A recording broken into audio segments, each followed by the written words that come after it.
السلام علیکم ورحمۃ اللہ وبرکاتہ۔ آپ سب خیریت سے ہوں گے انشاءاللہ۔ سبق اسٹارٹ کرنے سے پہلے کہ آپ میری ویڈیو کو لائک کریں اور شیئر کریں، تو سبسکرائب کرنا نہ بھولیں۔ آئیے سبق کی طرف۔ اعوذ باللہ من الشیطان الرجیم، بسم اللہ الرحمن الرحیم۔ وَمِنْهُمْ مَنْ يَقُولُ رَبَّنَا آتِنَا فِي الدُّنْيَا حَسَنَةً وَفِي الْآخِرَةِ حَسَنَةً وَقِنَا عَذَابَ النَّارِ۔ نون ساکن کے بعد ہا آ رہا ہے، تو اس لیے ہم اس کو کیا کریں گے؟ ظاہر کر کے پڑھیں گے۔ وَمِنْهُمْ مَنْ يَقُولُ، یا جو ہے یہ مشدد ہے، اور مشدد حرف اپنے پہلے والے حرف کے ساتھ مل کر پڑھا جاتا ہے۔ تو یہ یا جو ہے نون ساکن کے فوراً بعد جو یا ہے یہ کس میں سے آ رہا ہے؟ ید ملون میں سے آ رہا ہے۔ تو اسی لیے یہاں پہ ید ملون کی جو لام اور را ہے اس میں غنہ نہیں کرتے، باقی جو 4 ورڈز ہیں ان میں ہم غنہ کرتے ہیں۔ تو یہاں پہ ہم یعنی کہ تھوڑا سا غنہ کریں گے۔ میں یقو، واو ساکن سے پہلے پیش ہے، اور واو ساکن یہ واو مدہ ہے، تو اسے بھی الف کے برابر کھینچ کے پڑھیں گے۔ میں یقول ربنا، مد منفصل ہے، اور مد منفصل 3 سے 4 الف کے برابر کھینچ کے ہم پڑھتے ہیں۔ ربنا، حمزہ کھڑا زبر آ، یہ 1 الف کے برابر کھینچ کے پڑھیں گے۔ آتینا فی الدنیا، یہاں پہ ہم کیا کریں گے؟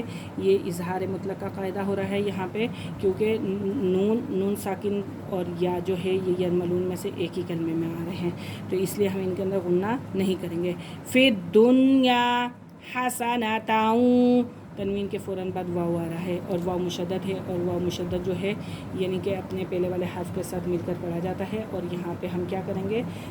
غنہ ہلکا سا کریں گے، کیونکہ حسنۃ وفی الآخرۃ کھڑا زبر ہے اور را کے پاس زبر ہے، اور را کے پاس زبر اور پیش ہو تو وہ پور کر کے پڑھی جاتی ہے را۔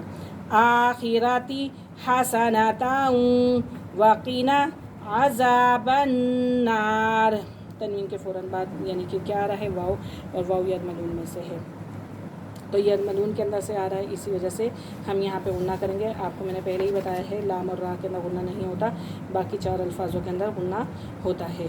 تو عذاب النار، آگے اولئکا، یہ مد متصل ہے، یعنی کہ حمزہ ایک ہی کلمے کے اندر ہے اور یہ ایک ہی کلمہ ہے، ٹھیک ہے۔ اور یہاں پہ کھڑا زبر بھی آ رہا ہے، کھڑے زبر کو بھی 1 الف کے برابر کھینچ کے پڑھتے ہیں، اور واو کے اوپر کوئی بھی یعنی کہ علامت نہیں ہے، تو اس لیے ہم واو کو نہیں پڑھیں گے۔ الف پیش او، لام کھڑا مد زبر لا اولا، یعنی کہ یہ بڑا مد آ رہا ہے کیونکہ حمزہ اپنی اصلی حالت کے اندر ہے، تو اسے 1 الف کے برابر یعنی کہ کھڑے زبر کو بھی کھینچیں گے، اور 4 سے 5 الف کے برابر اس کو بھی کھینچیں گے۔ اولئک لہم نصیب، یا ساکن سے پہلے زیر ہے اور یہ یا مدہ ہے۔ لہم نصیب مما کسبوا،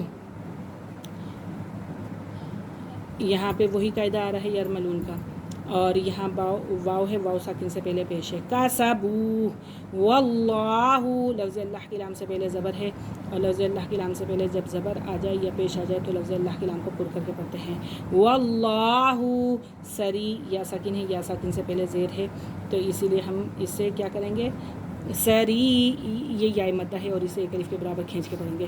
سریع الحساب، ساکن لفظ بھی اپنے پہلے والے لفظ کے ساتھ مل کر پڑھا جاتا ہے اور اعراب کو کھینچتے نہیں۔ واللہ سریع الحساب۔ ومنہم من یقول ربنا آتنا فی الدنیا حسنۃ وفی الآخرۃ حسنۃ وقنا عذاب النار۔ اولئک لہم نصیب مما کسبوا واللہ سریع الحساب۔ ایک دفعہ پھر پڑھ لیتے ہیں۔ وَمِنْهُمْ مَنْ يَقُولُ رَبَّنَا آتِنَا فِي الدُّنْيَا، بالکل یعنی کہ اظہار مطلق کریں گے۔ فِي الدُّنْيَا حَسَنَةً وَفِي الْآخِرَةِ حسنة وقنا عذاب النار أولئك لهم نصيب مما كسبوا والله سریع الحساب۔ آج کا ہمارا سبق یہیں ختم ہوا، انشاءاللہ کل ہم حاضر ہوں گے اگلے سبق کے ساتھ۔ اجازت دیجیے، اللہ حافظ، السلام علیکم ورحمۃ اللہ وبرکاتہ۔